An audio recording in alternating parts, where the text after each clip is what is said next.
abrazo no podía. Bueno, no pasa nada. Le vino- Igual lo voy a decir. Yo te pido. No, vino justo Ortuño, el secretario. Arrancar la reunión. Pero todo bien. ¿Llegás ahora? Obvio, te venía a saludar, abrazarte. Aquel patrón te saluda, Carlos. Gracias por venir. ¿Todo bien? Bien. Bueno, Ah, David, yo soy Vicente, encantado. encantado, mucho gusto. Para ver cómo nos organizaba. Tenía una presentación. Yo soy Rosana, él era mi izquierda. Paula ya la cuenta. Imposible hacer la República. Uruguay, o sea, bueno, ya y salió esta posibilidad en Chile y la vuelta de nadie. Pero somos un montón. Word, en la computadora, digamos. Todo con aquel. Sí, me acuerdo lo que era altamente calificado. Y en ese Y sigue nivel. creciendo. Acabamos de traer otro. Hola Moni, ¿cómo te va? Está Cristian Pérez, el pibe, el nuevo uruguayito, acá también el doctorado. Y después te querés quedar luego a Uruguay. Ok. Seguimos. ¡Oh, Charlie! ¡Claro! ¡Qué gusto! ¿Cómo te va? Me encanta, muchas gracias. Con la oficina de ustedes y la de nosotros. Me encanta. ¿Cómo te va? Ok, muchas gracias por tu ayuda. Porque nos estaba costando encontrar a alguien que cuando lo mandaran, sobre todo cuando yo escribo para Brookings, y bueno, finalmente tu trabajo es impecable, así que Está allá en seguido, el molestando. acabo de cargar. Justamente con el trabajo conjunto que hicieron con el de Con Quality of Democracy. estoy haciendo hoy y mañana. Me dejas tranquilo. Bueno, yo qué sé, ¿viste cómo es, no? Tanto revisar ¿No? Uno no. Sí. pero me interesa No, pero está en buenas manos. Gracias. ¿Qué os parece? Me da un poco de miedo de que la gente... Muchísimas gracias. Un gran gusto, Charlie. Un placer, ¿eh? Vos sos Vicente. Gracias. Yo soy Vicente, sí. Está, fantástico. Fantástico. Vos tenés que ser draconiano. Ya, claro, pues Draconiano. Ok. Anoche estuve con Julio. y nos falta Bueno, nosotros somos pareja, entonces los nenes, las ratonas. Sí. Ah, ok. En la oficina de cine jugando a la compu y eso. Estoy buscando una tarjeta a ver si la consigo para dártela. Así que cuando termine mi paso por la embajada, haré aplicaciones. Claro, con mucho gusto. Estupendo. En algún lugar creo que las tengo. ¿Y estás acá hasta cuándo? agitador porque se nos van a dormir, lleva 3 horas, y que pasemos luego directamente a que yo os voy. O sea, ¿tú crees en la alternancia? O sea, no, Chile es más aburrido. ¿No le ves muchas opciones a Valdizón? Ah, perdón, a Sinibaldi. ¿Cómo estás? Che, yo te voy al baño un segundito. Julio me hizo unos análisis anoche muy... Sí, pero... Está muy desgastado. A la fe, todo muy académico.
¿Se oye esto o no?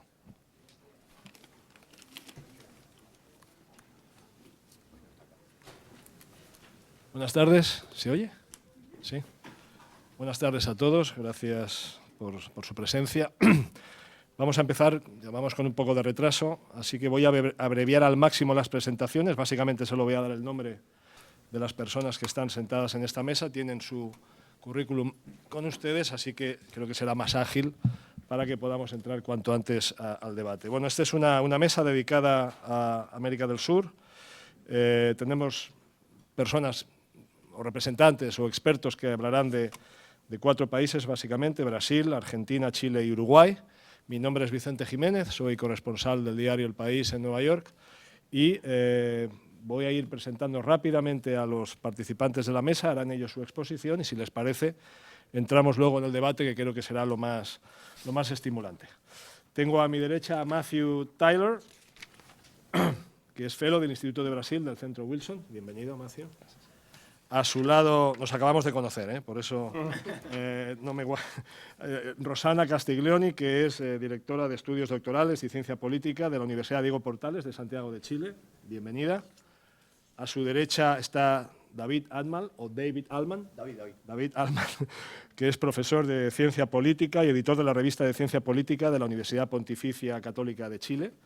Y en el extremo de la mesa está Paula Lugones, que es periodista del diario Clarín y recientemente llegada a Estados Unidos como corresponsal en Washington del prestigioso diario argentino.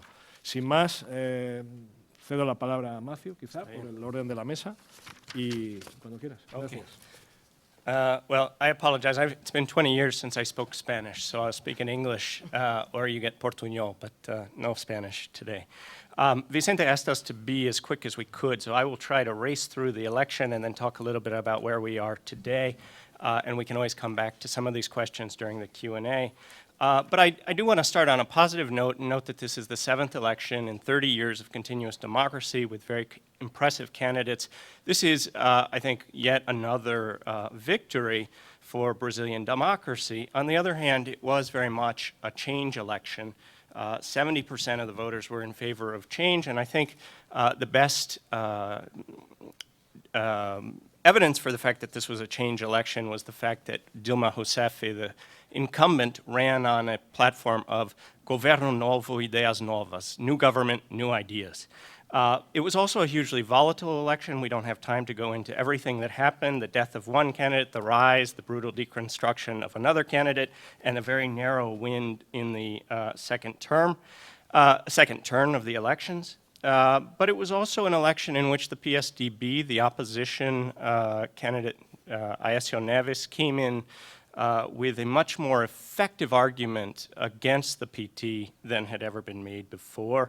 And as a result, Dilma was returned to the presidency by 3% of the vote, a very tight election, and one in which the PT saw yet another decline, having come down since 2002 when it won the presidency by nearly 23% of the vote, coming to this election with 3% of the vote. They the PT maintained the same number of governors, but they lost Congress, congressional representatives, senators, and state legislators. So this was, I think, an important election for the PT, and one in which the PT saw the writing on the wall. It needs to consider what changes it can make if it's going to be viable in 2018.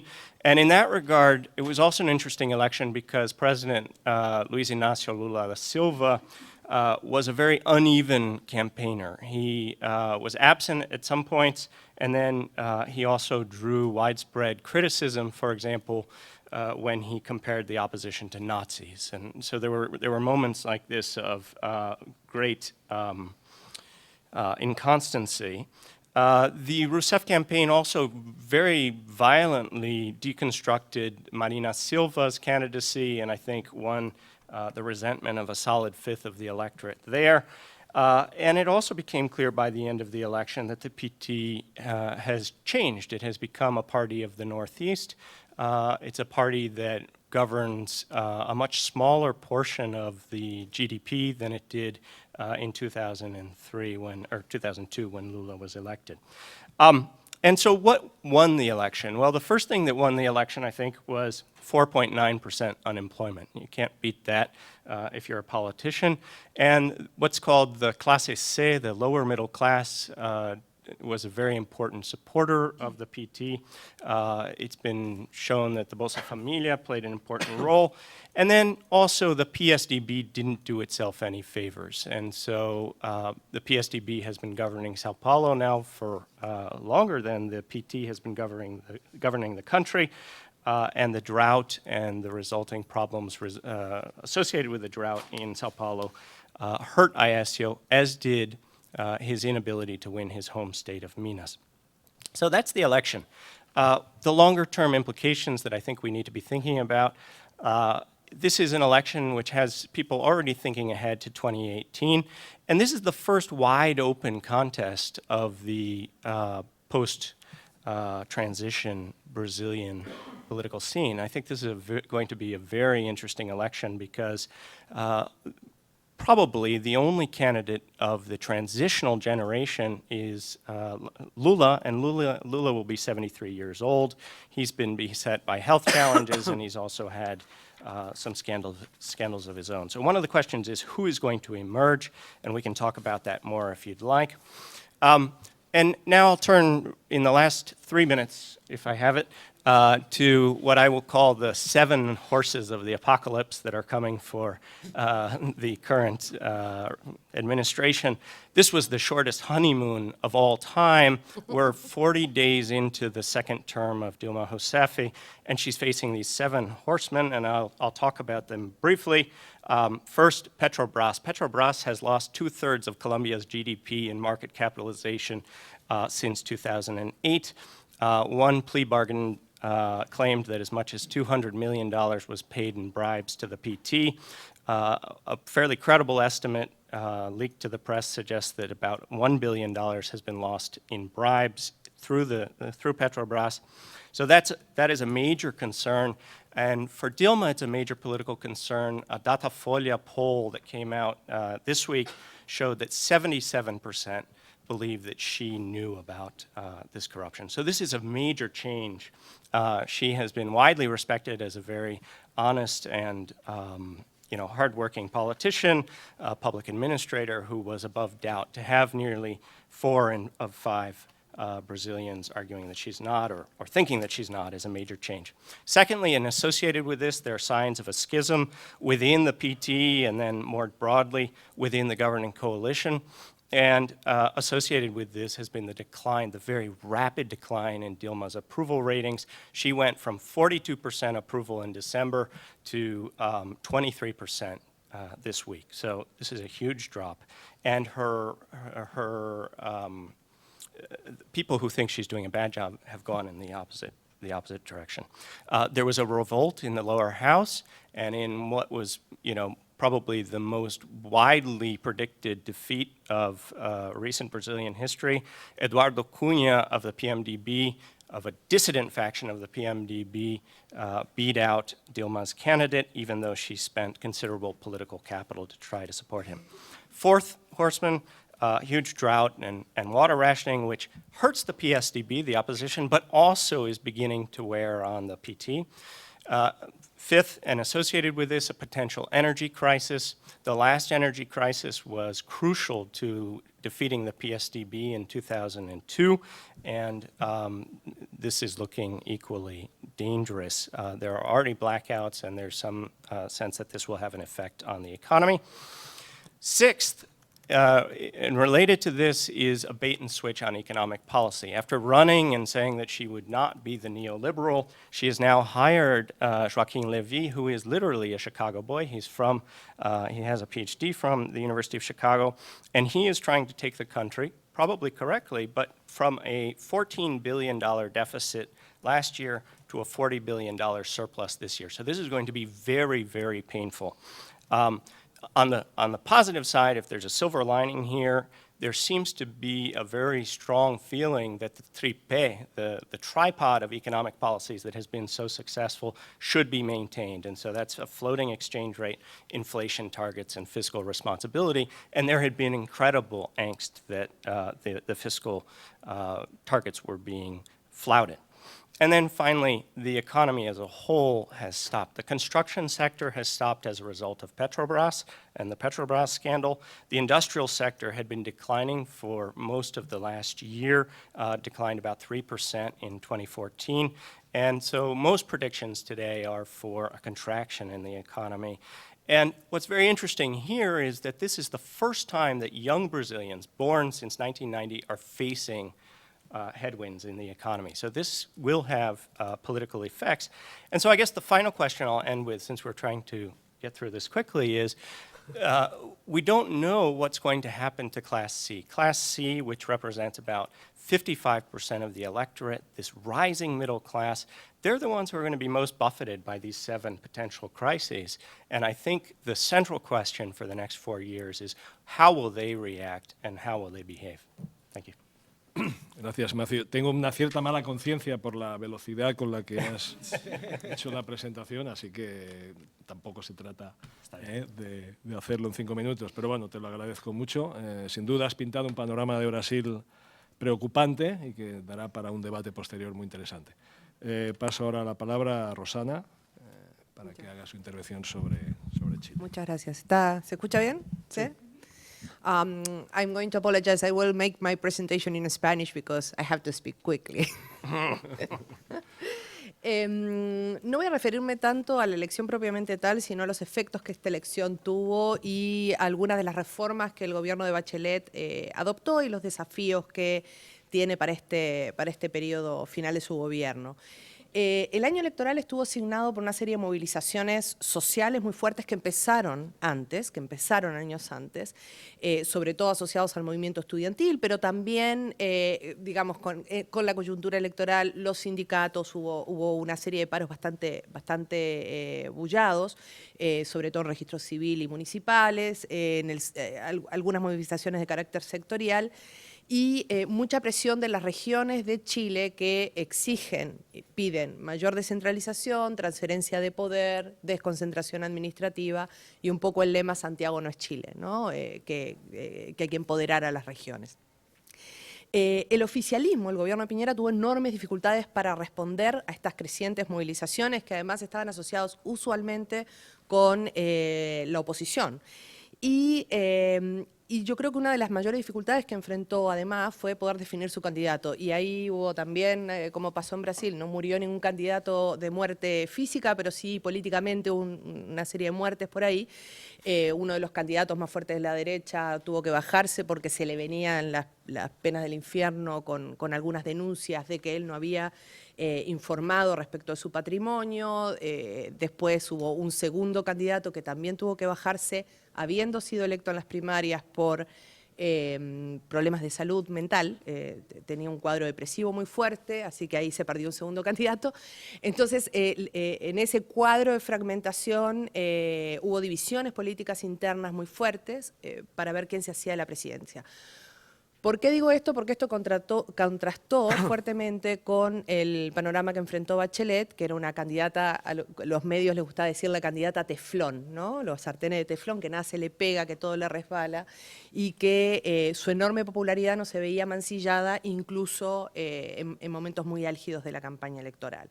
Ella ganó en segunda vuelta, ella esperaba ganar en primera vuelta, se impuso además en las primarias de su propio sector de manera bastante contundente, con 73% de los votos, y después ganó en segunda vuelta con 62%. O sea que ella llega bien.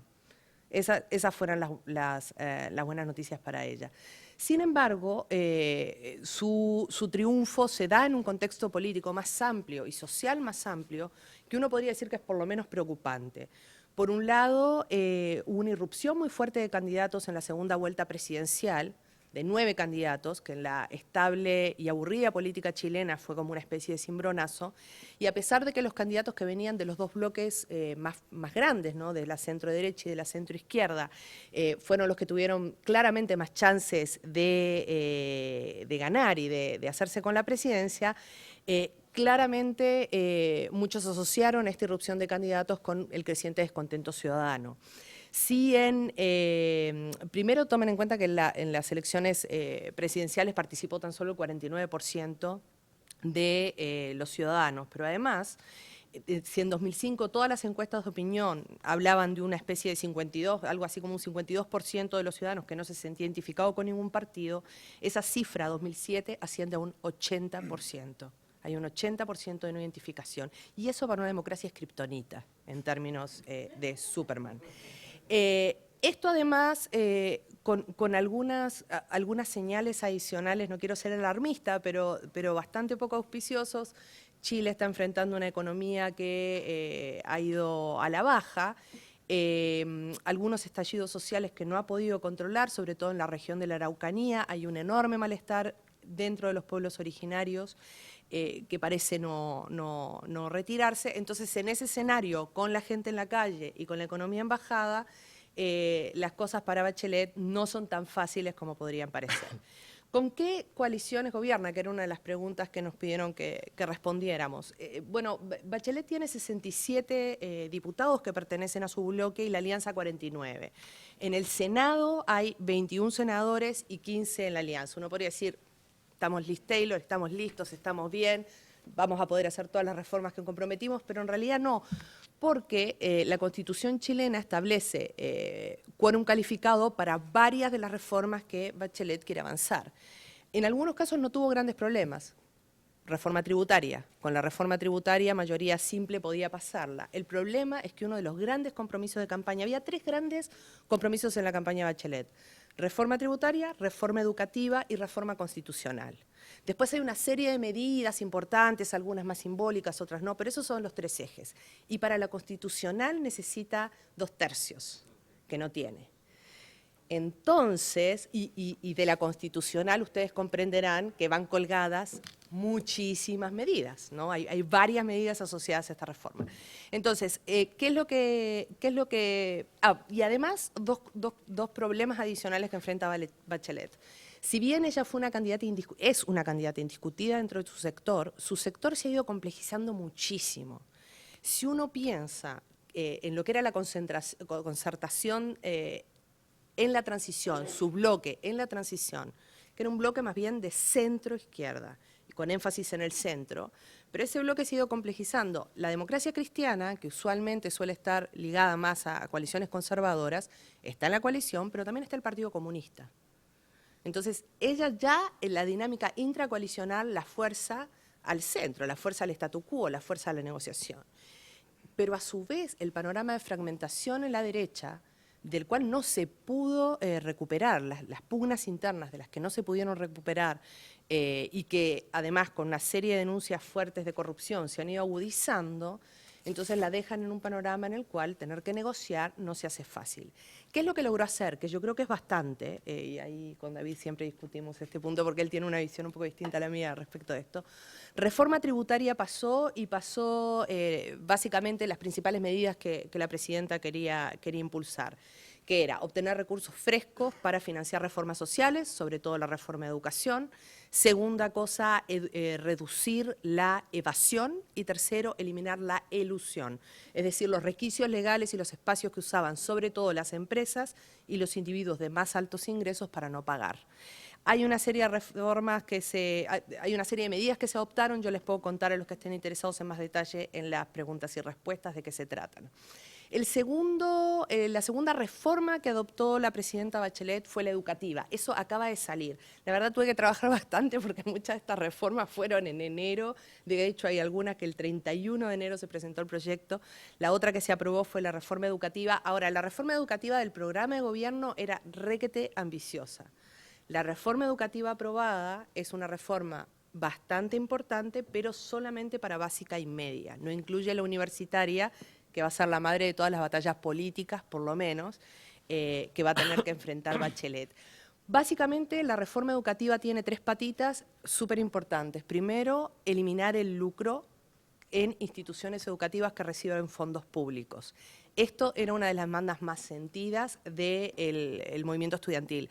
No sé si ustedes saben, pero el sistema de vouchers que ideó Milton Friedman, en donde se da de manera, yo creo, más pura, es en Chile. La única diferencia es que los vouchers no van directamente a la familia, sino que van a las instituciones educativas. Hay transferencias fiscales y se paga por estudiante.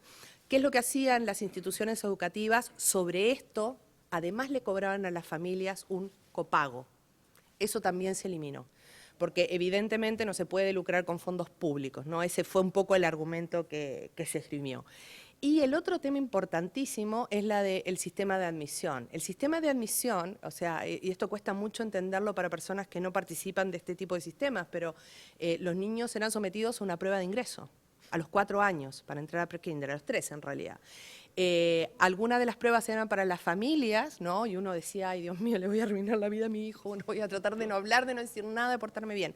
Pero además, el propio niño era sometido a este examen de ingreso para ver si podía o no entrar al colegio. Y lo que pasaba es que había un proceso de selección darwinita espantoso, porque los colegios más prestigiosos seleccionan estudiantes más prestigiosos, o estudiantes que tienen más chance de tener un buen desempeño según los criterios que usa el colegio.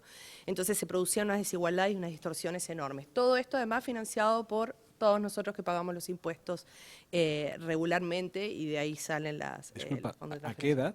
A los 3, cuando entran, a los 3 años, Los porque 3 en realidad, años, un examen de ingreso al niño. al niño. Y a la familia muchas veces. Para entrar a ¿Te das prekinder. cuenta? Para entrar a prekinder. Entonces, no, estas son cosas que uno a veces no menciona en estas presentaciones porque es por cuestiones de tiempo, pero que es Sorprendente. muy decidora de por qué la gente está tan enojada, por qué la gente está en la calle. ¿Me entendés? Ahora, después está el diagnóstico de fondo de si es que la gente está en la calle porque quiere participar de los beneficios del sistema o porque quiere otro sistema. Y ahí siempre tenemos peleas muy grandes con mis colegas porque algunos creemos que la gente quiere una transformación profunda del sistema y otros de mis colegas con muy buenos argumentos creen que en realidad lo que quieren es que los inviten a la fiesta, no quieren que los demás participen solitos.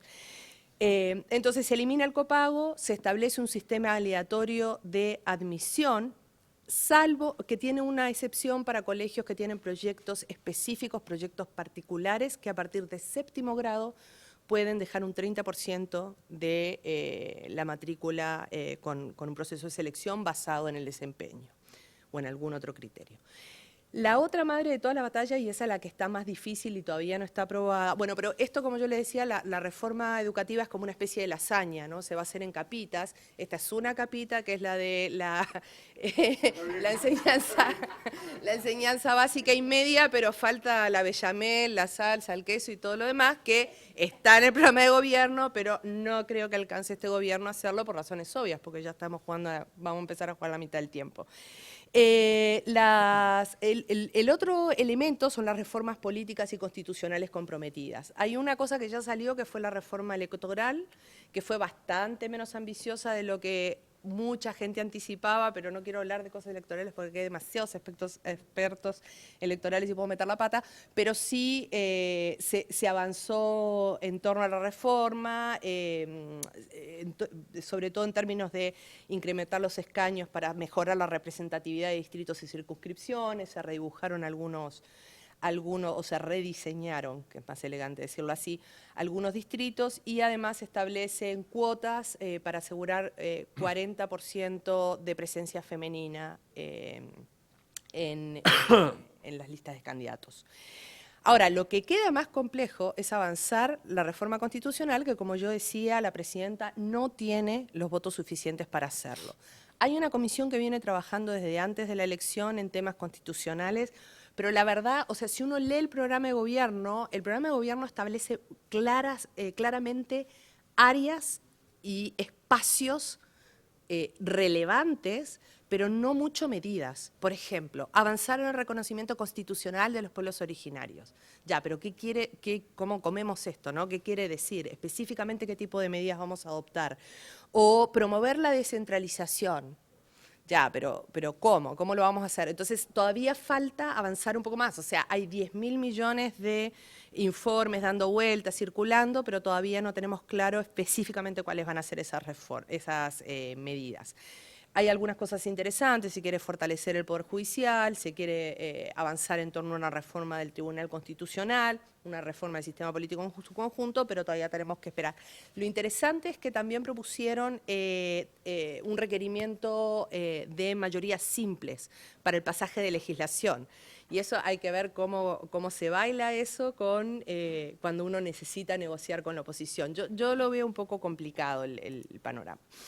Una cosa que no formaba parte de la principal agenda de la presidenta Bachelet, pero sí estaba en el programa de gobierno y sí simbólicamente ha ocasionado un montón de ruido, es la agenda valórica, ¿no? Que la verdad, en términos latinoamericanos, Chile estaba bastante a la retaguardia, ¿no? A la vanguardia.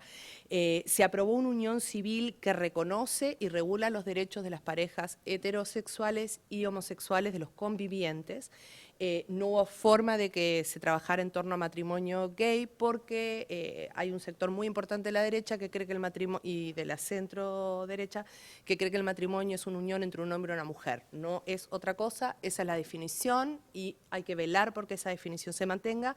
Pero sí había una preocupación, incluso en sectores de la derecha, por derechos patrimoniales. ¿Qué pasa con las parejas gay o parejas heterosexuales que conviven de hace mucho tiempo, cuando uno de los dos muere con esos bienes, etcétera? Y esa fue como la principal preocupación, derechos patrimoniales y derechos de herencia, pero hay alguna cosita más. Lo que se ingresó el 31 de enero, así que recién estamos viendo qué va a pasar, fue un proyecto de despenalización del aborto terapéutico. Chile comparte con otros 5 países del mundo, que incluyen al Vaticano, además, el honroso lugar de no reconocer ninguna forma. O sea, si la vida de la madre corre peligro, tampoco se puede abortar. Es una posición muy, muy, muy extrema. O sea, yo como mujer no tendría derecho a interrumpir un embarazo que pone en riesgo mi vida y que además es incompatible con la vida. No estoy hablando de terminar un embarazo por razones voluntarias, ni siquiera eso. Eso no existe y ingresó la presidenta al Congreso el 31 de enero un proyecto que básicamente propone la despenalización en 3 casos: cuando la vida de la madre está en peligro, cuando el feto o el embrión no es compatible con la vida y cuando existe una violación. Hasta las 12 semanas, salvo que se trate de una niña menor de 14 años, en ese caso se puede interrumpir el embarazo hasta las 18 semanas.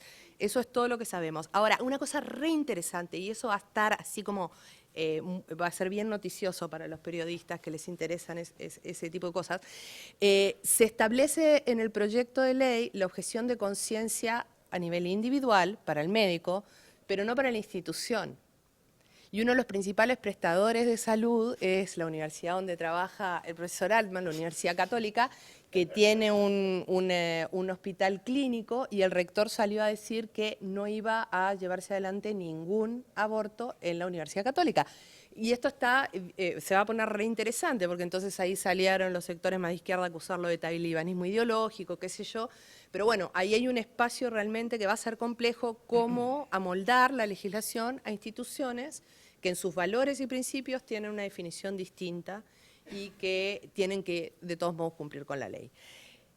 ¿Cuáles son los desafíos? ¿Estoy mal así o me pasé? O... Estás agotando el tiempo. Estoy agotando el tiempo. Entonces, ¿cuáles son ¿Desafíos? los desafíos? No, le comentó tu cosa de la apocalipsis, sí. ¿Cuál es el apocalipsis? Bueno, hay algunas mini apocalipsis y otras macro apocalipsis. La mini apocalipsis, yo creo que hay temas que el gobierno no se da cuenta o no quiere. Se están peleando muchas batallas a la vez, ¿no? Hay muchas reformas, hay muchas iniciativas de reforma a la vez. Y esto obviamente está desgastando el capital político de la presidenta. Uno de los problemas que yo encuentro es que los ciudadanos y ciudadanas y las organizaciones han usado cada vez más el sistema judicial para que sus derechos se reconozcan. Hay una creciente judicialización de los derechos sociales y de la política. Esto se ha hecho más evidente en salud, no a los niveles colombianos, pero sí se está haciendo evidente. Por ejemplo, gente que presenta recursos de amparo cuando le suben el precio de su plan de salud, porque no se está aplicando el principio de igualdad ante la ley y se supone que tiene que haber un procedimiento estándar y no me pueden aumentar a mí individualmente el plan sin explicarme por qué. Ahora, esto que suena una cosa menor, está colapsando el Poder Judicial, porque cuando llegan las cartas de alza de precios, por ejemplo, todos los ciudadanos automáticamente, y aparecen las empresas de abogados que dicen, le subieron el precio de su plan, llámenos, ya, nosotros sin cobrarle lo hacemos, no sé qué. Se está formando toda una industria de esto, y eso se está replicando en otras áreas también, y la capacidad del sistema político ha sido de responder a estas transformaciones sociales ha sido lenta. Entonces esto podría estar iniciando una tendencia compleja para el gobierno. Segundo, yo creo que todavía no se resuelven las tensiones en la Araucanía. Hay ataques incendiarios permanentes contra agricultores de la zona, hay derechos civiles de las minorías étnicas que no están siendo protegidos. A las minorías étnicas se les tira encima con la ley antiterrorista. O sea, para los que están en Estados Unidos saben que la acusación de terrorismo es gravísima. Y en la Araucanía, a las minorías étnicas se les tira encima la ley antiterrorista con cierta asiduidad. Entonces yo creo que ese tema hay que resolverlo, no puede esperar. Sabemos que el reconocimiento de los derechos constitucionales de los pueblos originarios es una promesa de la reforma constitucional, pero necesitamos más que eso. Tercero, el capital político de Bachelet se está debilitando. Su aprobación ha ido en descenso. Ella tiene una popularidad en torno al 40%, una desaprobación en torno al 49%. Entonces, la candidata Teflón, el Teflón se desgasta, como todos sabemos, con el uso, y yo creo que si le esperan reformas importantes con tan poco Teflón, con tan poco capital, en un contexto en el cual la economía no tiene las mejores proyecciones para el próximo año, la cosa podría ser complicada. Pero para mí el problema, la gran apocalipsis, y con esto cierro, y el gran problema que está enfrentando Bachelet es algo que con mi colega Cristóbal Rovira estamos empezando a examinar, que son los desafíos a la representación en Chile. Ahora, este es un tema retrillado, se ha trabajado muchísimo en América Latina, hay un montón de acumulación y conocimiento respecto del rol de las instituciones, y eso nosotros estamos convencidos que es un tema importantísimo, pero lo que nosotros creemos es que hay una combinación de factores, algo que también ha pasado en Brasil. Ha habido una incorporación bastante vertiginosa desde la transición de outsiders, de ciudadanos y ciudadanas que no participaban de los beneficios del sistema social y político y los beneficios del crecimiento, y esa incorporación de outsiders se produce en un contexto además de expansión de sectores medios, que coincide con el surgimiento de ciudadanos críticos en el sentido de Pippa Norris, ¿no? Ciudadanos que están satisfechos con la democracia, que son demócratas, pero que no les gusta la forma en que la democracia funciona en sus propios países. Esto, a su vez, coincide con un proceso de politización creciente de las desigualdades territoriales, desigualdades de acceso al sistema de salud, al sistema de educación, desigualdades de ingreso, desigualdades socioeconómicas en sentido más amplio, en un contexto en el cual las instituciones políticas chilenas fueron creadas y generadas para contener el conflicto, pero no para procesarlo. Entonces, esto está produciendo un efecto volcánico, ¿no? O sea, capaz que no sabemos, la verdad que eso lo voy a retirar. No sabemos si esto produce un proceso volcánico. A lo mejor se produce una fractura en el sistema, a lo mejor algo pasa, a lo mejor alguna transformación, capacidad de las instituciones de absorber este cambio, hay una reforma constitucional que descomprime la cosa y estamos bien. Pero nada garantiza que la presidenta va a poder avanzar en torno a esa reforma constitucional y la gente va a salir a la calle. Y los estudiantes, el día que salió la reforma, sacaron un video explicando por qué había que agudizar las movilizaciones en 2015. Entonces, vamos a estar 3 años trabajando en este proyecto y ahí les contaremos, no tengo ningún resultado, todas estas son hipótesis, pero sí estamos preocupados con el desenlace de esta situación. Muchísimas gracias. David, ¿en Uruguay nos espera un panorama un poquito más halagüeño? Sí. Bueno, sí. La verdad que es un gusto estar entre Argentina y Chile porque, bueno, son dos referentes que Uruguay constantemente tienen en su mira por diversos motivos, no todos felices, algunos muy felices, por cierto. A ver, como acá aparece en el slide, todavía Uruguay está en la mitad del proceso, o sea, hemos cubierto el 75% del proceso electoral. 2014-2015, nos quedan las elecciones departamentales, municipales en el próximo abril, pero ya hemos tenido las elecciones primarias, la primera vuelta y el runoff presidencial hasta el último noviembre. A ver, en términos generales, lo que puedo decir es que, bueno, el Frente Amplio ha vuelto a ganar la presidencia de la República por tercera vez consecutiva. Cuando el Frente Amplio asumió el poder en el 2005, Uruguay estaba dando apenas señales de recuperación de la peor crisis económica y social que tuvo en su historia, posiblemente desde los años 20 o 30 del siglo XX. Hoy en día, 10 años después, la situación es notablemente mejor. Resumiendo, y ahora voy a explicar algunos de estos puntos, bueno, la campaña electoral fue muy poco estridente, diría que casi aburrida. Niveles de volatilidad absolutamente bajos, de hecho un récord histórico desde el año 1942, que los politólogos consideramos el año de la madurez total del sistema político uruguayo. Y respecto al futuro, lo que nos viene de este gobierno que va a asumir el 1 de marzo, o sea, en 3 semanas, se encuentra un nuevo punto de equilibrio el sistema político del país entre dos grandes bloques, uno que representa la centroizquierda y la centroderecha, que tienen niveles de movilización bajos, pero con discursos moderados convergiendo al centro. Estos, en general, son buenas noticias. El gobierno del Frente Amplio va a mantener su ajustada mayoría parlamentaria, tiene un diputado de diferencia, tiene 50 contra 49 en la Cámara. Y salvo que hayan situaciones de coyuntura de economía internacional muy negativas, todo se ve como que salga razonablemente bien. Te pido la próxima slide, por favor. Ah, disculpa. Es este quizás, este. Bueno, a ver, posiblemente, como dice el rótulo ahí arriba, difícilmente el gobierno, el oficialismo lo hubiese podido tener mejor de lo que lo tuvo en las elecciones pasadas. Primero que hay que mencionar unas muy favorables condiciones económicas internacionales, particularmente el precio de los commodities. De hecho, aquí en el Woodrow Wilson tuvimos varios eventos en las últimas semanas sobre la eventual crisis de los commodities.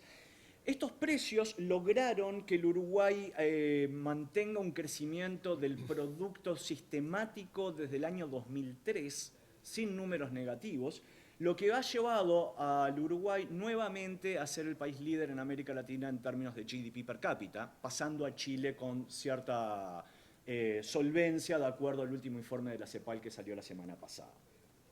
La inflación está controlada, el desempleo está en sus mínimos históricos, la pobreza y la desigualdad están decreciendo, la marginalidad es casi ínfima, en fin, son todas buenas noticias en general. Esto también vino de la mano de una reforma impositiva muy importante que trató de equilibrar la inversión manteniendo una imposición progresiva a la renta. Estos recursos fiscales, estos nuevos recursos del país, permitieron al gobierno anterior y al vice anterior y posiblemente al que venga, mantener ciertos niveles de políticas sociales muy importantes. Por ejemplo, el reflote de los consejos de salarios, donde los sindicatos, los empresarios y el gobierno coordinan ajustes salariales, fortalecimiento de redes de seguridad social muy inspirados en Bolsa Familia brasilera, y se amplió notablemente la cobertura de salud a los trabajadores, sus familias y los pensionistas.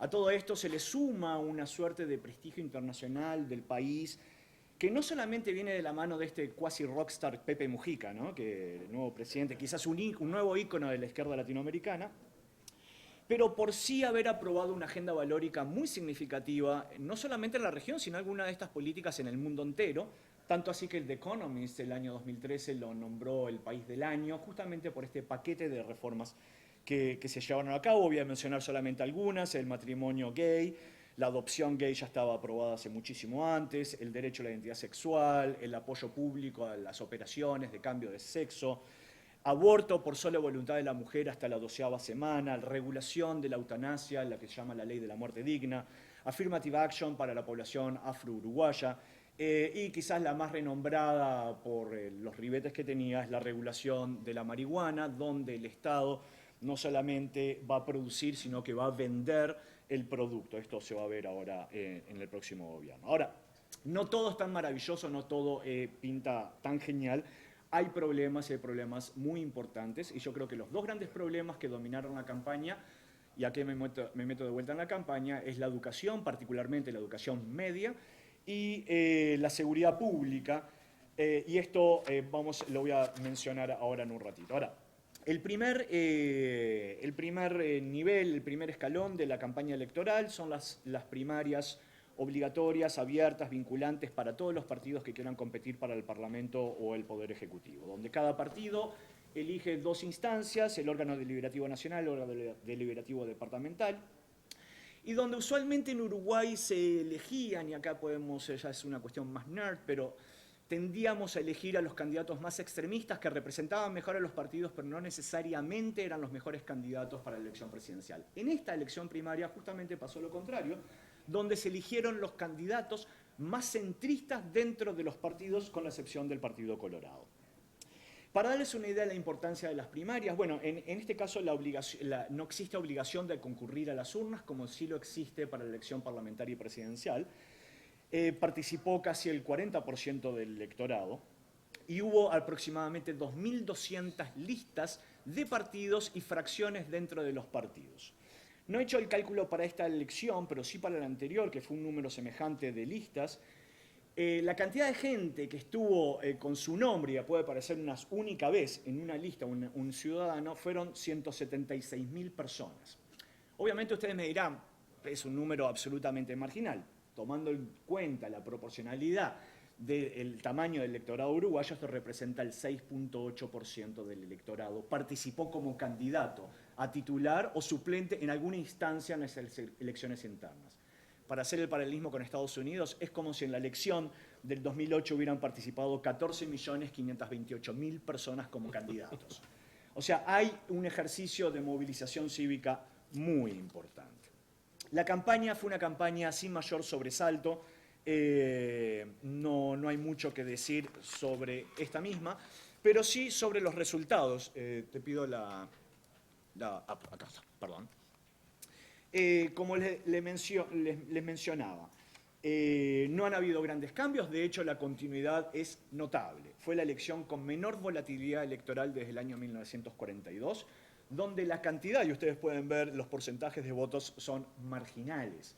El Congreso sigue estando virtualmente idénticamente fragmentado. No se olviden que Uruguay tiene un sistema de representación proporcional integral, es decir, todo el país constituye un distrito único nacional para repartir senadores y diputados a nivel de partidos. Solamente se consideran los departamentos para la distribución dentro de los grupos, dentro de los partidos. Pero si un partido obtiene el 25% del voto, va a recibir el 25% del Parlamento, tanto en diputados como en diputados. ¿De dónde viene ese 25%? Ahí sí entra a tejer los pequeños distritos, los 19 distritos. La elección presidencial fue una elección que estaba virtualmente cantada. La reelección inmediata está prohibida, como ustedes saben, pero los presidentes pueden repostularse después de un periodo que estuvieron fuera de la presidencia, y por eso tenemos a Tabaré Vázquez, que fue electo y había sido el penúltimo presidente de la República.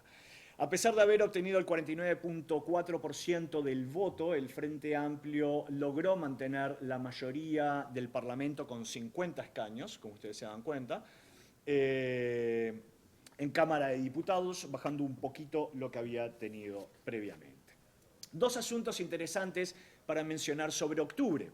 Primero, para no perder la costumbre, los uruguayos votamos en una iniciativa popular constitucional que pretendía bajar la edad de imputabilidad penal, y esto viene asociado con el tema que les mencionaba de la seguridad pública, donde se intentaba bajar la edad de imputabilidad penal de 18 a 16 años. Esto se hace a través del artículo 331 de la Constitución, que significa que con el 10% de las firmas promoviendo un cambio constitucional, vamos y votamos, y lo que decidamos los uruguayos es absolutamente vinculante. That's fine. Okay. Bueno, esta iniciativa popular logró obtener el 46.8% del electorado, o sea, no fue aprobada, pero sí fue 1 millón de votos, lo que es una señal muy fuerte para el nuevo gobierno de que acá hay un asunto muy importante entre cómo la gente está percibiendo los asuntos de seguridad pública. Que por supuesto, si uno mira las tasas de delitos y de crimen que hay en el Uruguay y lo compara con otros, particularmente con lo que mencionaban los colegas en el panel anterior, son irrisorias. pero dentro de la mente uruguaya, de lo que era el Uruguay, obviamente es alarmante en una perspectiva mirándose a sí mismo.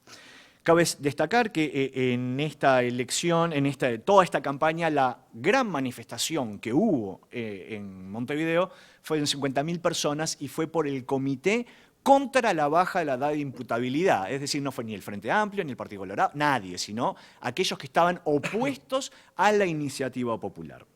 Por primera vez se utilizaron cuotas de género, donde tendría que haber una persona del género opuesto cada 3, es decir, una mujer en la primera tríada o un hombre si las 2 primeras eran mujeres.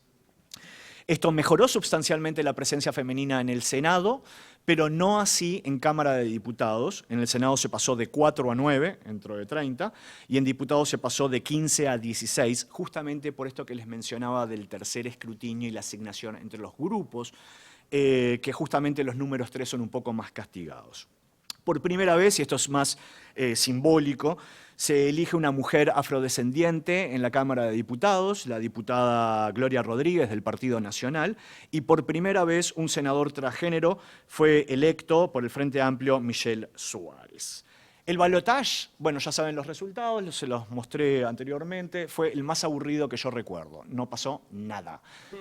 O sea, era virtualmente una inercia, se sabía que Tabaré Vázquez venía con todas las de ganar, ganó efectivamente, no pasó mucho más. El futuro, y acá con esto voy a ir englobando un poquito.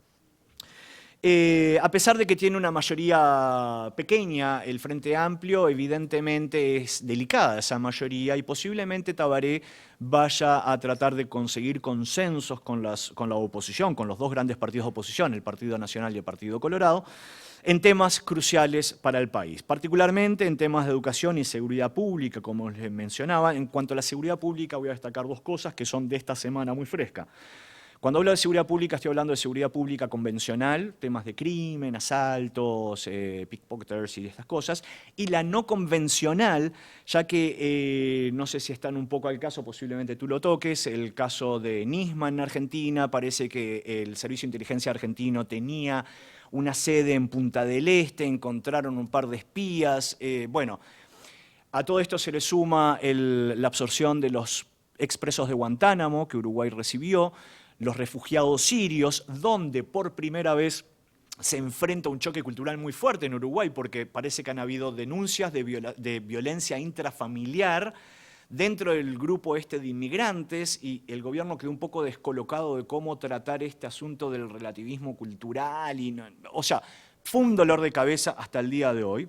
Y se encontraron espías iraníes, o sea, iraníes que usando pasaportes israelíes falsificados, trataban de salir de Carrasco a Madrid. O sea, una cosa que realmente... Seguridad en el amplio sentido de la palabra. Infraestructura, el Uruguay, si bien viene creciendo económicamente muy fuerte, no da abasto con la infraestructura contemporánea, particularmente en temas de puertos de agua profunda y carreteras.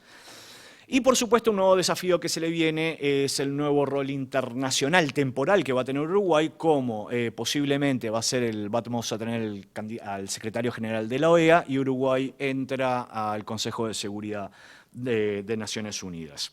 Entonces va a tratar, Tabaré Vázquez, y esto sí es un hecho, va a tratar de equilibrar este mundo más mercosuriano con esta seducción que la Alianza del Pacífico constantemente está haciéndole a Uruguay, y bueno, va a tener que pivotear y llevarla de alguna forma. El gran desafío, de vuelta, va a ser la educación, primero porque Tabaré va a tener que enfrentar los sindicatos que Mujica reconoció que lo derrotaron. Los sindicatos de profesores y educadores son posiblemente los más duros en todo el continente y en Uruguay no es la excepción. Y porque aparte va a tener que inyectar recursos que, de acuerdo a la situación económica internacional, y si los commodities siguen bajando, o sea, va a entrar mucho menos dinero, no sabemos dónde va a sacar la plata. En general, solo para darles una idea, ustedes dirán, qué bárbaro, Uruguay, están todas las cifras. Les voy a dar una cifra que realmente impone miedo. Ustedes toman 100 chicos de 19 y 20 años hoy en Uruguay, una muestra, 27% terminaron la secundaria.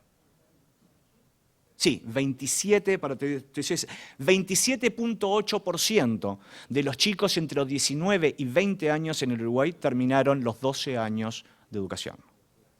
Es una locura. O sea, la educación básica es universal, no cabe duda. El ciclo básico medio es casi universal. Pero en esos 3 últimos años, o sea, entre el 9º y 12º año de educación, Uruguay pierde casi un 70% de su alumnado. Esto es atroz para un país que pretende, bueno, mantener estas políticas y esta tradición, etc. Es atroz. Bueno, pero contra eso se tiene que remar.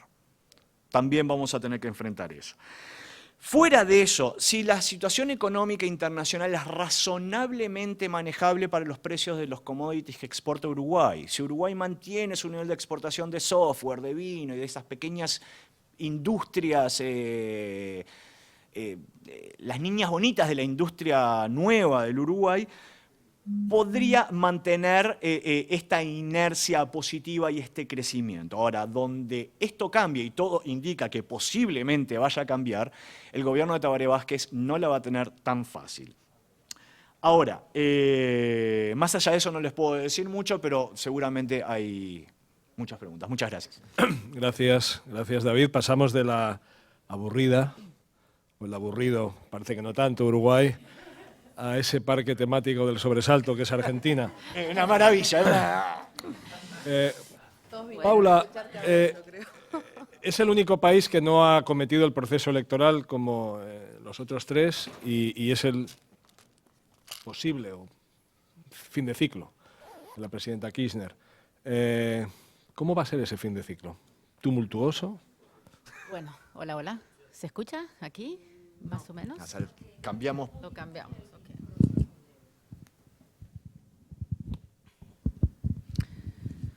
Vicente, mi gran desafío ahora va a ser tratar de hablar tan rápido como Rosana o como David, que no sé si voy a poder. Además, el gran desafío para mí es que cuando termine esta charla, las cosas sigan estando igual que antes, porque como vos bien sabés, en la Argentina las cosas van tan rápido, cambian segundo a segundo, hora por hora, que quizás todo lo que le diga en este momento va a resultar viejo al finalizar este encuentro. Así que por anticipado les pido disculpas. Lo único que sabemos, Vicente, por ahora es que se aproxima a un fin de ciclo. Este fin de ciclo, por ahora, al menos es una certeza en este panorama, no tan cierta porque también eso se puede modificar, es que va a haber elecciones el 25 de octubre, elecciones presidenciales el 25 de octubre de este año, y el 9 de agosto van a estar las PASO, que son las primarias abiertas, obligatorias y simultáneas y obligatorias, que es como una especie de preelección que fueron puestas muy sagazmente como para que 1 o 2 meses antes de las elecciones ya se sepan cómo pinta cada candidato. Estas internas abiertas, que son muy importantes porque realmente es una radiografía previa a la elección, bastante detallada, se dan por partidos en varios bloques y simultáneas. En este caso vamos a tener las internas del Frente para la Victoria, que es las internas del oficialismo, donde el candidato que viene pisando más fuerte es Daniel Scioli, que es el gobernador de la provincia de Buenos Aires y que va, según las últimas encuestas, está liderando ese bloque. Ahí también va a competir el ministro del Interior, Florencio Randazzo, otros gobernadores como Urtubey y Uribarri de Entre Ríos también, y otros candidatos de menor importancia, al menos en las encuestas. Otro bloque importante ahí es el del Frente Amplio UNEN, que está liderado por Hermes Wiener, que es el socialista, es gobernador de Santa Fe. También en ese frente están la mayoría de los radicales, con Julio Cobos, que era el vicepresidente renunciante de la famosa resolución 125. Y, también en ese bloque están los radicales como Sanz y Cobos, como ya dije, y Pino Solanas. En el otro bloque es el bloque del PRO, que está liderado por el jefe de gobierno de la ciudad de Buenos Aires, Mauricio Macri, y a la que se le ha unido ahora es Elisa Carrió de Lunen. El que está boyando por ahí, no sabe a dónde, en qué interna se va a sumar o si se va a participar en alguna de las PASO, es Sergio Massa, que es otro de los candidatos bien posicionados también, que es el líder del Frente Renovador, es diputado, ex intendente de Tigre y que fue jefe de gabinete del kirchnerismo por un año. Este es más o menos el panorama en el cual estábamos en enero, a fin de año, después de brindar por la fiesta. Los candidatos estaban poniéndose el traje de baño para ir a la costa, porque en la playa es un buen lugar para hacer campaña en un año electoral. La gente está relajada y es más fácil ahí de pronto tener el mensaje cuando, como digo, en la Argentina pasan cosas y pasan cosas graves. El 14 de enero, el fiscal Nisman realmente conmovió a todos los argentinos y a todo el mundo, como ustedes saben, haciendo una denuncia de una gravedad institucional muy importante. Ustedes saben de qué se trata, pero en síntesis acusaba a la presidenta argentina, la presidenta Cristina Kirchner, de haber encubierto con un pacto que había firmado con Irán, había dado cierta impunidad a funcionarios iraníes acusados por el atentado contra la AMIA, la sede comunitaria judía, en el año 1994, un caso que sigue sin resolución desde hace 20 años. Este encubrimiento, a través de este pacto, habría sido a cambio de que Irán le vendiera petróleo a la Argentina. El fiscal Nisman, que había trabajado muchos años en la causa, acusó entonces directamente a la presidenta y al canciller Héctor Timerman y a otros funcionarios ligados al gobierno de Cristina Kirchner de encubrimiento, y se imaginan que era la primera vez en la historia que pasaba algo semejante.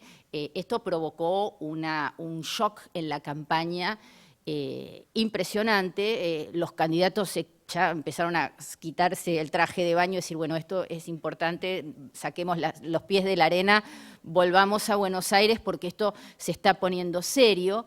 Ahí el gobierno de la presidenta reaccionó en bloque, negando absolutamente las acusaciones y vapuleando al fiscal públicamente, diciendo que era un agente de la CIA, un agente del Mossad, que le habían escrito la denuncia.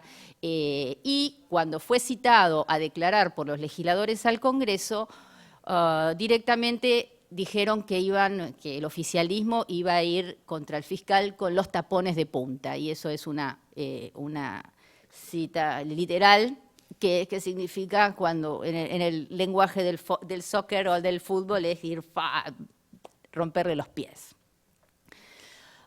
Bien, pero cuando pensábamos que nada peor podía ocurrir en el medio de una campaña, que acusen a una presidenta, que un fiscal acuse a una presidenta de semejante delito con repercusión internacional, porque no era un delito de la Argentina, que también es una cuestión importante, era un delito que tenía repercusión. Ya estábamos en la tapa de los diarios de todo el mundo en aquel entonces, fuimos un paso más allá. El mismo día en que el fiscal estaba citado para declarar en el Congreso por este caso, aparece muerto en su departamento. No se sabe qué pasó, bueno, no voy a dar los detalles del caso porque ustedes supongo que los conocen, pero el caso, que ya venía conmoviendo la campaña política, terminó por destartalarla o al menos pegarle a un nivel impensado, al menos por ahora en este momento. No solo porque había matado o se había suicidado un fiscal, que ya de por sí era un hecho muy grave, sino que ese fiscal acababa o estaba denunciando a la presidenta por encubrimiento en un caso de un atentado, ¿sí? Sino que de alguna manera este caso vuelve a sacudir las instituciones del país. No es solo estamos hablando de un posible asesinato o de un posible suicidio. Es algo que cala muy profundo en la sociedad argentina y en la campaña política. ¿Por qué? Porque se pone en duda, a ver, la participación, la posible participación o no del gobierno, de alguna manera, de Cristina Kirchner en este caso. No digo que haya sido el caso, pero la gente en la Argentina baraja ciertas hipótesis. Después se pone en juego el rol de la justicia, la capacidad de investigar de nuestros fiscales. Se pone también en juego a las instituciones la institución de la inteligencia, ¿no? Porque esto ha desnudado una serie de tramas de servicios, de fraccionamientos y de distintas facciones dentro de los servicios de inteligencia. En fin, se pone, a ver, también en juego que los fiscales son amenazados, ¿sí? No solo el fiscal Nisman, sino ahora apareció un juez, también el juez Bonadío, que está llevando adelante una causa por corrupción contra la presidenta, también ahora ha sido amenazado. En fin, hay una serie de cosas que son gravísimas, que sin duda imprimieron un giro a la campaña electoral. Pero yo quiero darles unos números para que tener un poquitito más en claro esto y poder medirlo mejor. Tengo una encuesta acá reciente, que es de la consultora Management and Fit, que es bastante seria en un continente donde sabemos que las encuestas a veces son bastante complicadas y son manipuladas, pero que mide con bastante certeza cuál es el impacto de la muerte de Nisman en la campaña electoral y en la imagen del gobierno de Cristina Kirchner. Hay algo que es triste y que habla de las instituciones. Cuando se le pregunta a la gente si cree que finalmente se va a esclarecer la causa de la muerte o si el hecho va a quedar impune, el 71,8%, o sea, casi el 72% cree que no, que el hecho va a quedar impune, que no va a haber justicia, que nunca se va a saber qué pasó con el fiscal. Esto es drástico. Sobre el impacto de la imagen de Cristina Fernández Kirchner sobre el tema, o sea, ¿cree que la muerte del fiscal afectó la imagen de Cristina Fernández de Kirchner? Un 84,4% dijo que sí, que la imagen del gobierno ha sido afectada. Un 60, casi un 61% dijo que afecta mucho a su imagen y un 23% que afectó algo a su imagen. Pero el 84,4% dijo que sí. Ustedes saben, seguramente habrán visto por la prensa, cuál fue la reacción de la presidenta inmediatamente después de que se supo de la muerte del fiscal. Escribió por Facebook diciendo que había sido un suicidio y que era un crimen, no, era un suicidio y que esto estaba destinado, era una interna de los servicios y que era un complot destituyente de la CIA, de Mossad y de los de servicios secretos argentinos contra su gobierno, ¿verdad? Al día siguiente habló también del complot, pero se desdijo completamente con respecto a la causa de la muerte. Dijo, fue un asesinato. O sea, el martes dijo que era suicidio, el miércoles dijo que era un asesinato, así con total ligereza. Pero siempre apuntó a la conspiración destituyente. A ver, ¿la gente le cree o no le cree? Veamos. Se le preguntó, ¿cree que la acusación del fiscal contra la presidenta y su posterior muerte forman parte de una conspiración destituyente en contra del gobierno, como señala el oficialismo? Un 61,6% dice que no. Un 61,6% no le cree a la presidenta y no cree que haya habido una conspiración destituyente y un 25,5% cree que sí, que hay una conspiración. Después hay otra cosa que también es grave y habla sobre la gravedad institucional de este caso, que es la percepción sobre las acusaciones del fiscal Nisman, es decir, sobre las acusaciones de encubrimiento contra Cristina, contra el canciller y contra otros funcionarios. ¿Cree usted que las acusaciones del fiscal Nisman contra la presidenta Cristina Fernández y el canciller Timmermans son un 60%, o sea, un 59,1% dice que son verdaderas? O sea, un 59,1% de los argentinos creen que la presidenta firmó ese acuerdo con Irán con el objetivo de encubrir a los funcionarios iraníes. Esto, por supuesto, tendría que pasar a la justicia, se tendría que demostrar, etcétera, ¿no? Pero hablamos de la percepción de la gente. La percepción de la gestión nacional. ¿Usted aprueba o desaprueba la forma en que Cristina Kirchner está conduciendo el gobierno nacional? Hablábamos que sí afectaba a su imagen. Hay un 67,1% que desaprueba la gestión de Cristina Kirchner y un 25,7% que la aprueba. Pero lo que nosotros podríamos pensar a simple vista, que esto es un gran golpe para el gobierno, es un gran golpe para los candidatos oficialistas y esto, los candidatos opositores están frotándose las manos diciendo, oh, ya está, ya tenemos el campo por delante, pero no. El electorado argentino es muy complejo y la política argentina es muy compleja y les voy a mostrar una encuesta que así lo demuestra. Y que se preguntó a los argentinos lo siguiente: ¿cómo calificaría el rol de la oposición en relación a la causa del fiscal Alberto Nisman? O sea, ¿cómo actuó la oposición con este caso? Y un 67% dijo que la oposición actuó mal, de manera regular o mala, al menos, ¿sí? Regular 45% y mal un 21,6%. Es decir, que los candidatos por ahora aparentemente no están tomando o sacando provecho de esta situación. Todo esto, este caso, se da en un contexto económico complicado, ¿no? Hasta la muerte del fiscal, las prioridades eran obviamente las económicas, las prioridades de la gente. Hablábamos de una alta inflación, una inflación que es una de las más altas del continente, que ronda en un 30%. Es difícil saber exactamente cuál es el número en realidad, porque las estadísticas en la Argentina son siempre no son fiables exactamente. Hay un freno al crecimiento económico, el Producto Bruto Interno se prevé que no va a crecer este año. También hay una total ausencia de inversiones extranjeras.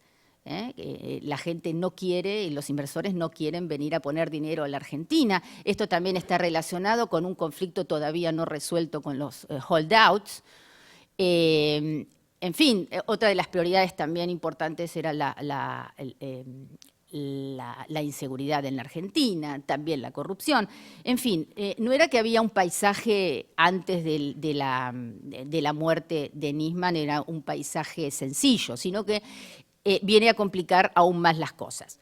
Pero no sé si estoy yendo muy rápido, tengo todavía un poquitito de tiempo, pero Vamos un poco apurados. Vamos un poco apurados. Pero bueno, les voy a sintetizar brevemente en qué anda cada candidato y qué chances puede tener cada uno, qué es lo que puede pasar ahora en octubre.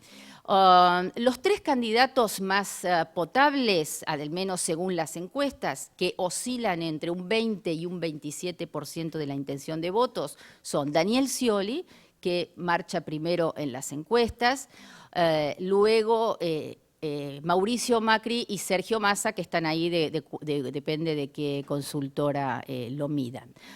Daniel Scioli supuestamente es el gobernador de la provincia de Buenos Aires y supuestamente es el candidato oficialista, pero como decía acá mi amiga Rosana, tiene el mismo efecto de Bachelet, que es el efecto teflón, que es algo que todos los problemas a él le resbalan o no se le pegan. Y siendo gobernador de la provincia, que tiene también muchos problemas urgentes que atender, y no habiendo roto su relación con la presidenta, este caso no le ha impactado dramáticamente en las encuestas. Creo que el desafío de Scioli en este momento es mantener un poquitito ese equilibrio, porque él necesita captar los votos kirchneristas duros, ¿sí? Porque a él los kirchneristas duros no lo quieren porque creen que es un hombre de derecha, pero también atrapar al electorado independiente, ¿sí? Luego tenemos a Sergio Massa, bueno, que se ha mostrado muy activo en estos últimos días, que ha ganado con un 44% las últimas elecciones como diputado y que ha venido perdiendo caudal, pero en estos últimos tiempitos lo ha venido remontando. El gran desafío, él se muestra con un equipo muy activo, intenta ser transversal, pero me parece que el gran desafío de Massa en este momento es tratar de mostrarse como un real opositor. El problema que él tiene es que él ha sido jefe de gabinete kirchnerista. Entonces, muchas de las denuncias de corrupción, por ejemplo, las de Vudú, hay muchas cuestiones, de todos los problemas de los servicios de inteligencia que ha desnudado este caso, él los conocía de alguna manera porque fue jefe de gabinete. Entonces, no puede hacerse tan el sorprendido en este momento. Entonces, el gran desafío de él es tratar de separarse de ese rol de haber sido parte de este gobierno. En tercer lugar está Mauricio Macri, que es el candidato que venía corriendo de atrás, de a poquito, pero realmente se ha posicionado últimamente muy bien en las encuestas y es uno de los que se habla también seriamente como los que están en carrera. Él ha jugado su apuesta a ser el único diferente, como que él es el cambio, él es el único no peronista, el que tiene chance es el único no peronista, entonces él significa el real cambio en la Argentina. Creo que el paso de haber sumado a Elisa Carrió también a su bloque para competir la interna da una señal de que sigue siendo el candidato del cambio y por eso tampoco quiere saber nada de sumar a Sergio Massa a su interna. El desafío también que tiene Macri es mostrar que no es un candidato de derecha, que va a poder gobernar para todos, que por ejemplo no va a cortar drásticamente todos los subsidios, al menos los que están bien otorgados. Pero el problema de todo esto, en el sistema, como en la Argentina nada es simple, el sistema electoral, la Constitución del 94, establece que si ningún candidato llega a alcanzar el 40% de los votos, hay segunda vuelta, ¿sí? Entonces, estos candidatos tienen 20 y pico, 20, 25, 22 meses según las encuestas, y probablemente quizás Scioli gane, pero no llegue al 40% de los votos. Si no, ninguno gana con el 40% de los votos, va a haber segunda vuelta y probablemente toda la oposición se una en ese caso y Scioli finalmente termine derrotado. O sea que en cuanto a tu primer pregunta, sí, que era si esto es un final de ciclo. No, si va a ser tumultuoso. Si va a ser tumultuoso, lo que sabemos es que es un final de ciclo, porque evidentemente las encuestas, y dado el panorama que más o menos te planteé, muy probablemente ya no haya un candidato kirchnerista. Si va a ser tumultuoso, no creo. Lo está haciendo. Que lo está haciendo ya. Bueno, pero en la Argentina todo puede ir más allá. En la Argentina todo puede ir más allá. No sé a qué precisamente vos te referís con tumultuoso más que esto, pero esto es un gran golpe, pero lo que puede pasar va a estar muy atado a lo que suceda con la economía. Este es un año muy difícil, con o sin elecciones. Yo creo que la apuesta del kirchnerismo es a tratar de tapar todos los agujeros para económicos, aunque le quede el gobierno que viene tenga que pagar la cuenta futura, para que este año sea más o menos tranquilo, al menos hasta agosto, para poder ir a las internas con las mayores chances posibles. Se hablaba mucho de adelantar las elecciones, pero creo que en este contexto no hay nadie que quiera que sea el de Cristina un final tumultuoso. Todos apuestan a que esta transición termine y termine bien, aunque haya problemas o graves como estos, ¿no? Ojalá apostamos a que la investigación de Nisma se acelere y con eso al menos dar un poco de respiro en estos últimos meses. Pero como sabemos, en la Argentina todo puede pasar, faltan todavía mucho tiempo para octubre y todo es posible. Gracias Gracias, Paula. Estamos fuera de tiempo, pero bueno, vamos a intentar sacar unos minutos para un par de preguntas. Yo os quería plantear una pregunta quizá un poco global, pero que creo que es pertinente en el contexto. Todos vosotros habéis hablado del desafío que va a suponer para la región la desaceleración económica, la necesidad de acometer reformas y ajustes muy duros después de un periodo en el que de alguna manera las turbulencias que hemos vivido en Europa y en Estados Unidos han estado un poquito lejos, ¿no? Esto en un contexto electoral de continuismo. Estamos viendo cómo llevamos 4 mandatos del PT en Brasil, 3 mandatos del Frente Amplio en Uruguay, 3 gobiernos kirchneristas. La pregunta que yo os planteo, y os ruego brevedad en la respuesta para que podamos pasar la palabra a los asistentes, es si este periodo puede abrir realmente un proceso que dé lugar a una oposición que se convierta en alternativa, es decir, a acabar con el continuismo en el resultado electoral en los países que también conocéis. Podéis, Puedo empezar yo, que así ya más o menos lo contesté. Creo que sí, que el kirchnerismo va camino a terminar este proceso, el proceso que lleva ya unos cuantos años, por esto que he dicho, ¿no? Y si bien incluso el gobernador Scioli puede tener ciertas chances de ganar, él no es un kirchnerista duro. O sea que de alguna manera creo que el proceso kirchnerista en este caso puede estar llegando a su fin. ¿Uruguay? No, sí, totalmente. Yo creo que, o sea, no me sorprendería nada que la próxima elección no la ganara el Frente Amplio. Obviamente va a depender de la situación del país de aquí a 5 años. Y posiblemente cómo surfee en estas aguas tumultuosas que tú mencionabas de recesión económica, o si es que va a haber recesión económica. Ahora, el tema de las reformas es interesante. Yo acá estaba notando un poco sobre ser el hermano pequeño de Argentina, ¿no? Es una suerte de karma para el Uruguay en cuanto inhibe el cambio, porque uno puede decir, ¿y si cambiamos tal cosa? ¿Y para qué, loco? Mirá Argentina, no, dejemos las cosas como está. Es como un espejo constante que justamente inhibe el cambio en el Uruguay y justamente eso frena un poco, no digo que Argentina sea la culpable, nada que ver, ¿no?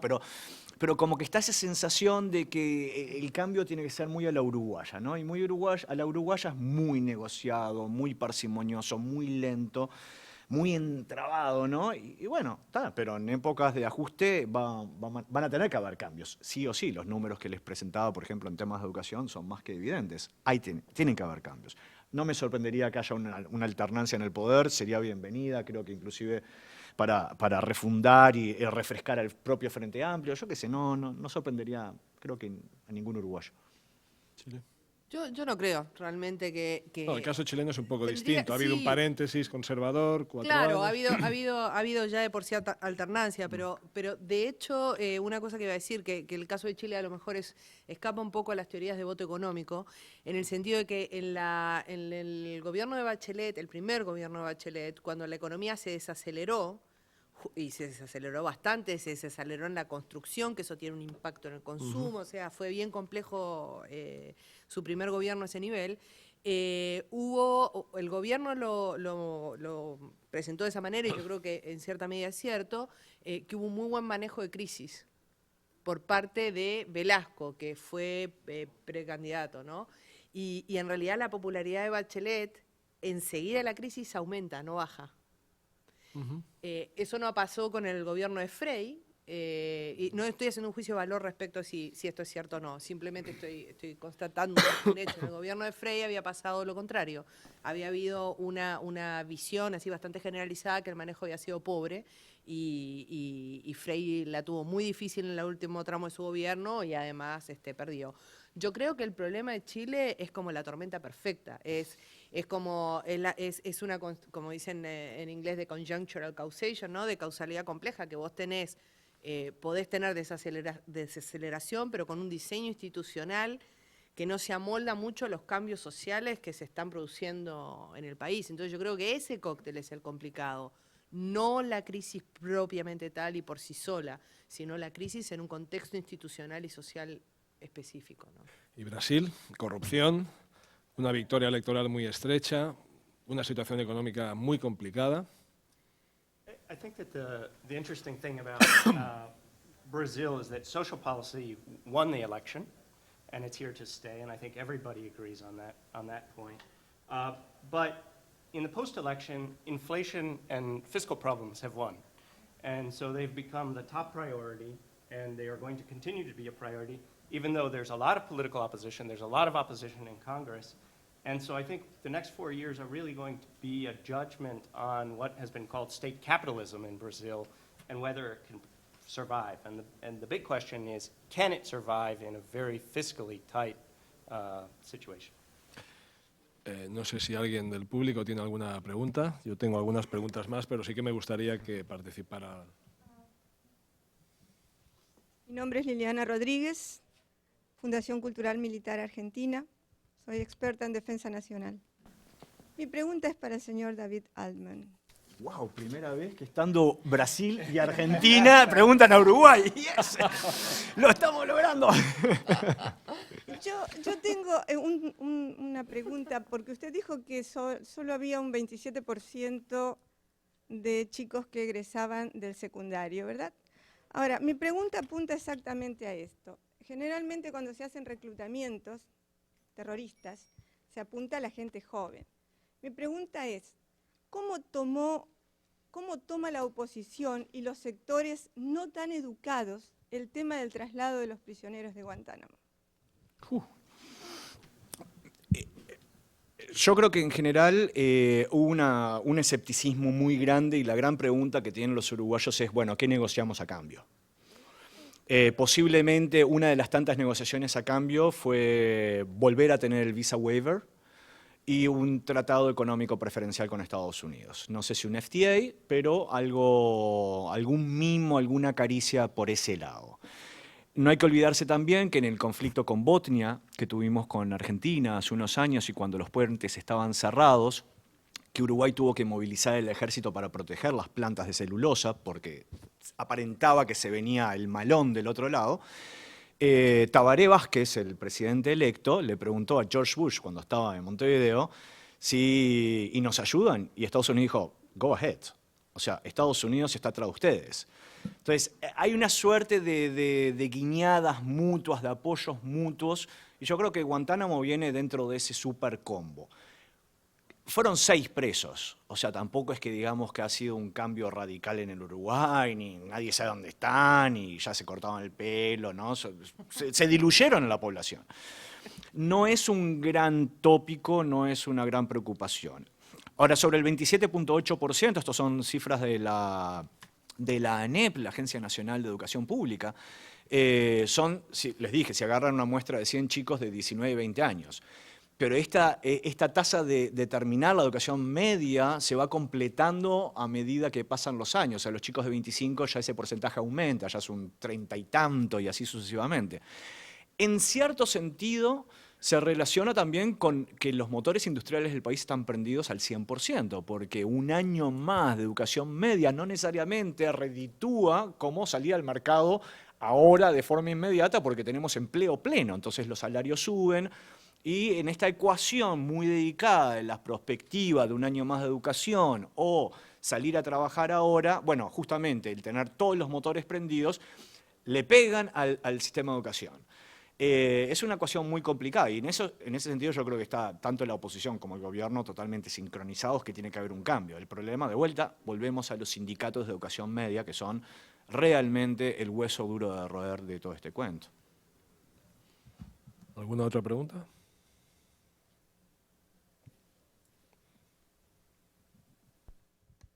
Bueno, gracias. Cindy Arntzen del Wilson Center. Mi pregunta es para Rosana. Obviamente, como tú señalaste, hay una fuerte polarización política en el país. Y se sabe que el sector de derecha, el sector empresarial, no está muy a favor de la reforma tributaria que se hizo, ni a aumentar los niveles de gasto público en ningún sentido. ¿Hay algún sentido de que ellos pueden hacer algún tipo de boicot o a propósito contribuir a una desaceleración aún más de la economía? No, yo creo que la cuenta se la van a pasar de alguna manera, pero si se la pasan va a ser más en términos de financiamiento de campaña, ¿no? Ahora, por lo que sabemos, por lo poco que sabemos, el financiamiento de campaña ya había sido dirigido, a propósito de este caso tan bullado, Penta, a la derecha más dura, sobre todo a la UDI, y es el sector que ha estado más castigado. Yo, sinceramente, yo creo que hay algunos temas donde la élite se cuadra. En temas de política económica o de estabilidad, no, más que de política económica, de estabilidad de la economía y en temas de política exterior, usualmente las élites son muy disciplinadas, ¿no? Entonces no creo que tenga mayor... Ahora, yo creo que el conflicto con el sector empresarial, mi impresión es que tuvo que ver más con la forma que con el fondo. Yo creo que sí habían sectores o grupos del sector empresarial que estaban dispuestos a negociar, pero que entendieron que el tono y la forma que emplearon sectores más radicales de la nueva mayoría había sido impresentable según sus propias percepciones. Entonces me parece que yo no lo veo como algo, yo creo que es un fait accompli, que ya está, que no fue una reforma tampoco tan terriblemente costosa para el empresariado y que la boleta se la van a pasar a la presidenta, pero por otra vía, no va a comprometer la economía. Si no hay ninguna otra pregunta, hago yo la última y cerramos. Paula, quizá porque el proceso electoral está pendiente, va a ser en octubre, las elecciones presidenciales, tengo un especial interés en la situación argentina. ¿Es cierto, como se dice, que la herencia del kirchnerismo va a ser una sociedad argentina más dividida, más intransigente, más polarizada? ¿Y qué papel han jugado los medios, si es así, en esa situación?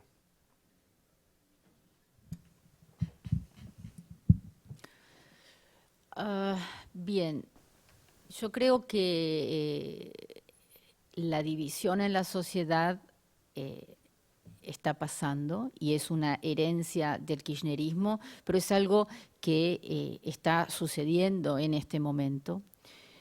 Yo creo que es algo que es una de las cosas más delicadas y más graves que ha dejado este gobierno, o que va a dejar este gobierno en estas últimas décadas. Es una cuestión que divide a la sociedad, que divide a las familias, a veces que divide a los amigos. Pero yo creo que va a diluirse con el próximo gobierno, que esto no va a ser una herencia que vamos a tenerla de por vida. Yo creo que ya a esta altura no es igual que antes. Yo creo que después de que la situación económica se fue agravando en estos últimos tiempos, después de que hemos visto a la presidenta actuando de determinadas maneras que no agradan a lo mejor demasiado al conjunto de la sociedad, ahora que la gente está sintiendo en el bolsillo la inflación, que ya a lo mejor los discursos y las palabras de la presidenta ya no llegan tanto porque la gente comienza a ver la realidad, la siente en el bolsillo, la siente en la calle. Nisman pasa en este país, la muerte del fiscal pasa en la Argentina. Yo creo que en este momento la situación no es tan tensa a nivel social como sí fue como ha sido en los últimos años. Y entonces yo creo que esto se va a ir diluyendo. Y en cuanto al rol, en ese sentido de los medios, yo creo que es un rol que nos ha colocado la presidenta en ese sentido. Es como que no es que los medios hemos salido a librar una batalla contra la presidenta. Los medios lo que hemos hecho, y creo que es la función que tiene que cumplir los medios en cualquier país del mundo, es controlar de alguna manera a la gestión de gobierno para en beneficio de todos, controlar la transparencia, investigar casos de corrupción. Pero bueno, eso al gobierno le molesta y esta pelea con los medios ha sido muy funcional al gobierno de kirchnerista desde hace muchos años, ¿no? Siempre han buscado algún enemigo con el cual pelearse en esta dicotomía de ellos o nosotros. han llegado a decir que, qué sé yo, que el asesinato de Nisman, o el asesinato, que había sido un asesinato y que el diario Clarín tenía algo que ver en esto y que había sido un complot también de los medios de comunicación y que lo habían, si se había suicidado, había sido inducido también por... O sea, hay muchas teorías que a veces no salen directamente de la boca de la presidenta, pero sino de funcionarios que le son muy leales y que realmente tiran de teorías disparatadas y que ayudan a dividir a la población. No es un rol en el cual los medios nos queremos meter. Nosotros queremos trabajar, a investigar a este gobierno y al que venga. Pero yo creo que esta tensión ya no es tan dramática como antes. La gente se está dando cuenta que esta pelea no existe. Y bueno, y ojalá que el próximo gobierno no estemos hablando de estos temas. David, sí.